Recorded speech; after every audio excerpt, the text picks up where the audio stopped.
मैं सिर्फ 17 साल की थी। मैंने सिर्फ जीने का सपना देखा था। मुझे कोई लड़का पसंद नहीं था। मैं ना पार्टियों में जाती थी और ना ही दोस्तों के साथ घूमने। मैं बस कॉलेज में पढ़ना चाहती थी और माँ के लिए कुछ करना चाहती थी। पर मुझे नहीं पता था कि इंसान जब दरिंदा बनता है तो देवता भी मुंह मोड़ लेते हैं।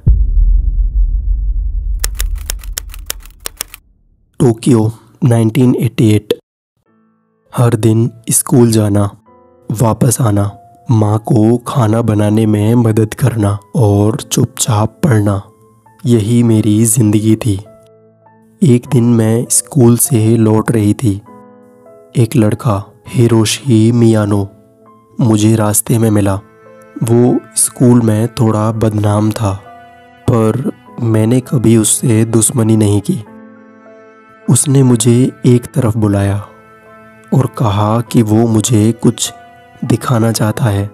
मैंने मना किया, लेकिन उसी वक्त उसका एक दोस्त पीछे से आया और मुझे ज़ोर से धक्का दिया। मैं ज़मीन पर गिरी और फिर मेरी ज़िंदगी वहाँ से कभी नहीं उठी। मुझे एक खाली घर में लाया गया। एक घर जो बाहर से आम दिखता था, पर अंदर एक कब्र बन चुका था। उस घर में हिरोशी के अलावा और 3 लड़के थे, शिंजी, मिनाटो और जो। चारों की आंखों में वो वहसीपन था जो इंसान की आंखों में नहीं होता। उन्होंने मुझे कहा, अगर तू किसी को कुछ भी बताएगी तो हम तेरे पूरे परिवार को मार देंगे। मैं कांप रही थी, रो रही थी, पर वहाँ कोई नहीं था जो मुझे देखे या मेरी आवाज़ सुने। मैंने 44 दिन उस नरक में बिताए। हाँ, 44 दिन। हर दिन मुझे भूखा रखा जाता था। मेरे शरीर को हर घंटा नोचा जाता था। मुझे नंगा करके बांधा जाता और बार बार जलाया जाता था। मेरे शरीर पर गंदगी फेंकी जाती थी। कभी कभी वो मुझे कांच की बोतलों और लोहे की रॉड से मारते थे और मेरे प्राइवेट पार्ट्स में वो अलग अलग चीज़ें डालते थे। एक दिन उन्होंने मेरा हाथ ही जला दिया गैस से।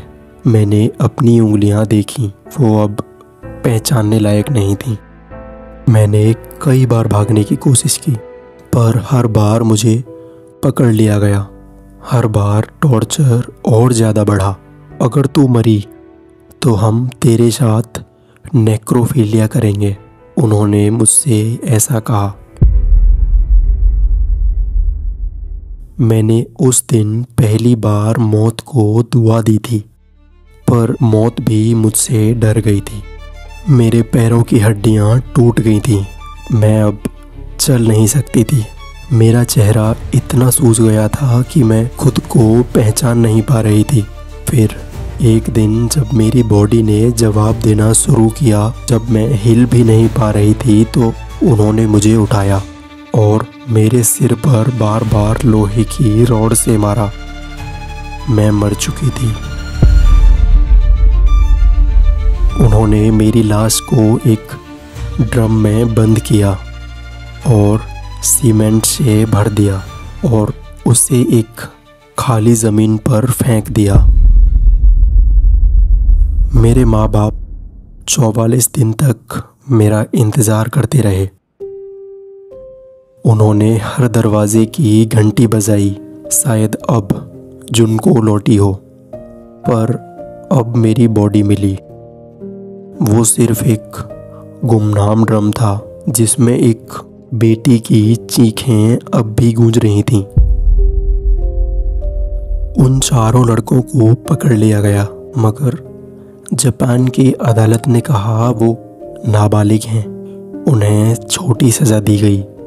कुछ तो आज भी जिंदा हैं और शादी भी कर चुके हैं और एक नई ज़िंदगी जी रहे हैं।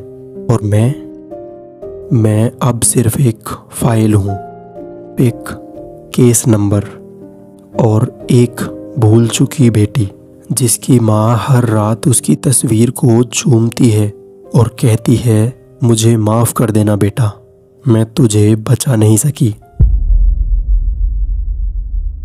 अगर तुम्हें कभी लगे कि दुनिया बहुत अच्छी है तो जुनको फुरुटा का नाम याद रखना, क्योंकि उसकी चीखों ने दीवारें फाड़ी थीं, मगर इंसानों के कान तब भी बंद थे।